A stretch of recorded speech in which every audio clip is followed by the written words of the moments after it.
রিয়া, আমি তো সবকিছু মশলা দিয়েছি, আর কিছু কি দেব?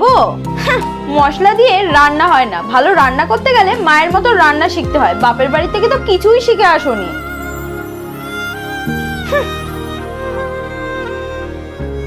পূজা, পূজা, হ্যাঁ মা, কিছু বলবেন? তোর কাজের কোনো ঠিক নেই, কোনোদিনই তুই কোনো কিছু শিখতে পারবি না, তোর দ্বারা কিছুই হবে না।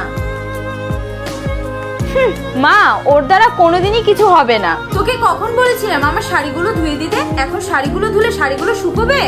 মা, আমি এক্ষুনি আপনার শাড়িগুলো ধুয়ে দিচ্ছি।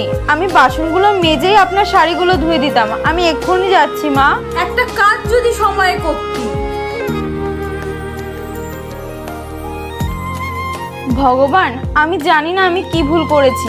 বিয়ের পর থেকে মা আমায় একদিনও বৌমা বলে ডাকেনি। তুমি দেখো আমি যেন মায়ের যোগ্য বৌমা হয়ে উঠতে পারি।